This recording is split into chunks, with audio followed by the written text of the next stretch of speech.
y'all, and welcome back to another episode. Well, I'm not actually sure we can call these episodes yet, but welcome back to another day of cooking. So today, for Caitlin in a cookbook, we are going to be cooking. It's called Pappardelle. I don't know if I said that right. It has an R in it. Bolognese. So it's basically an Italian red sauce, and it's going to be from Dinner, Changing the Game by Melissa Clark. I haven't cooked from this cookbook very often. However, what I have cooked has been pretty good. So let's get started.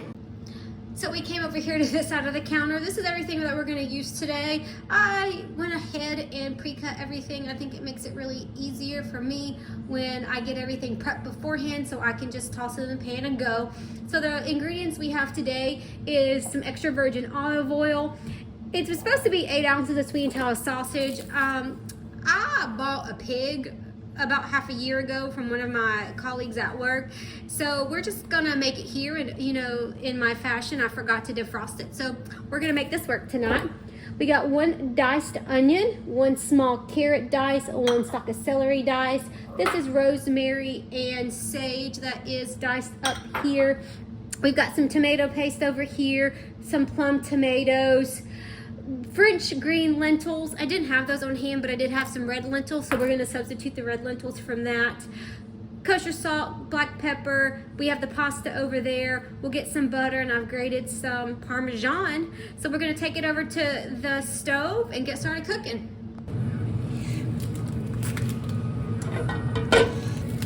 We're going to call this trusting the process. We'll be back when this is done. Still trusting the process. Okay, y'all, we trusted the process here, and we have this down to, it's almost brown. There's a little pink in the middle. So it's something totally optional that you can do, but I am, since this wasn't the sweet Italian sausage, some of the spices in sweet Italian sausage are fennel and paprika. So to give my dish a little bit more flavor, I'm gonna add the fennel and paprika in there. Totally, again, optional to your taste preference.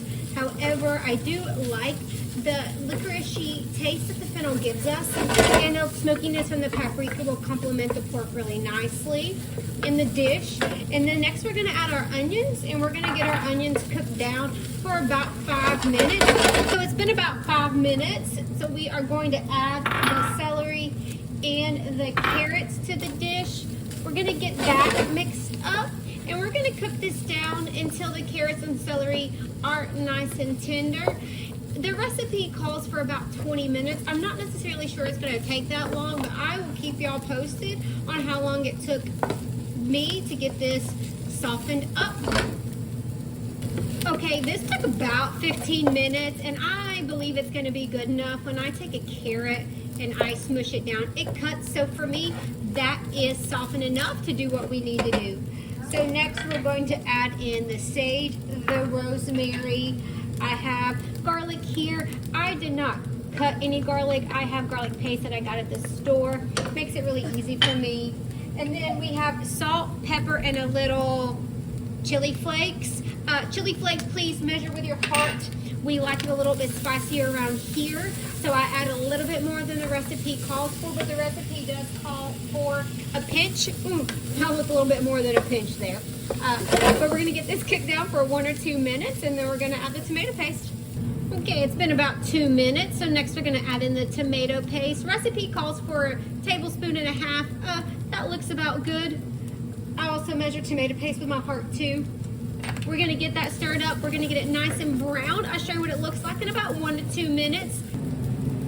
Okay, we got the tomato paste cooked down. Now this is where I'm going to differ from the recipe a little bit. The recipe calls to add in the tomatoes and the water and the lentils and cook for about 40 to 60 minutes. But I ain't got time for that. Our lentils that we're going to use are quick cooking. They're going to take about 6 to 12 minutes. So what I'm going to do is add the tomatoes. It calls for plum tomatoes. I don't want to break them up with the back of my spoon, so I just got crushed. We're going to add this in here, and I'm going to let this cook down for a little bit. And I did start the pasta water over there to the left.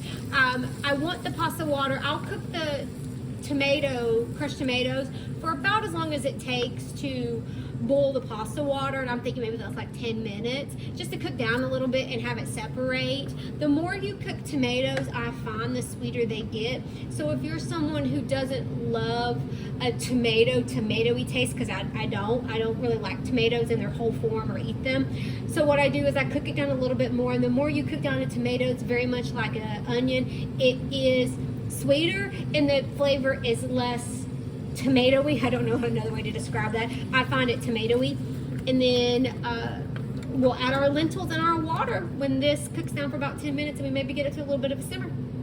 Okay, y'all, you see over there the water's coming to a boil, and it took about 15 minutes for that water to come up to a boil, so I just let the pasta sauce ride out for that long too.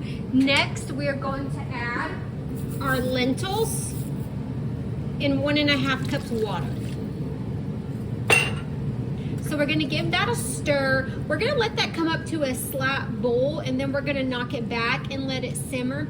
The lentils are gonna take about 6 to 12 minutes to cook, and that'll be the perfect amount of time for our pasta. So I'm gonna add the pasta in the water, and we'll get everything coming together. Forgot to salt the water.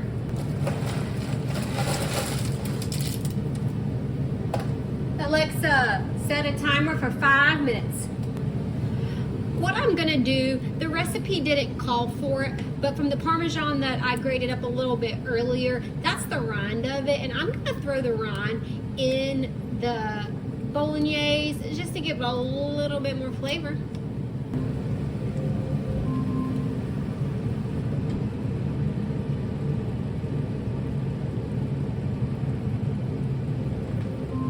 Alexa, stop the timer.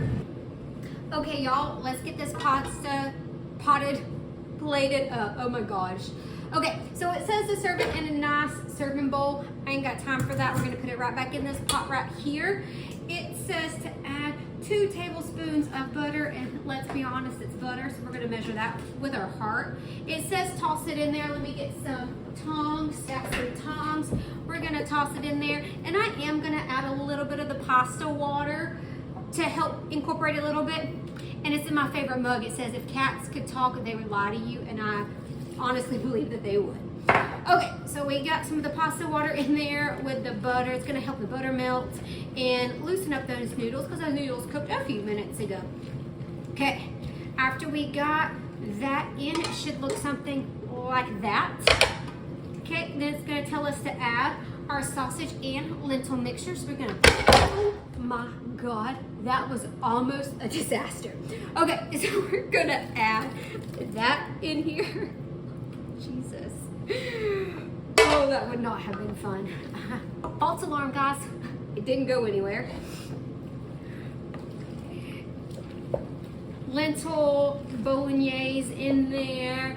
And then we're gonna add our cheese.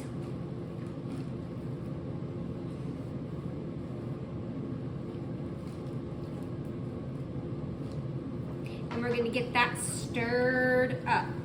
Okay, y'all, welcome back to this side of the counter. After we've got it all mixed up, let's get this plated up in a bowl.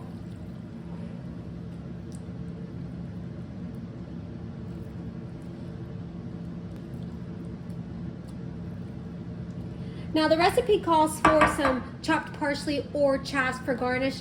I didn't have either one of those on hand, but I did have some green onion from a recipe I did the other day. So we're gonna top it with a little bit of green onion. Okay, y'all, we made it happen. Let's see how we did with our recipe for the bolognese.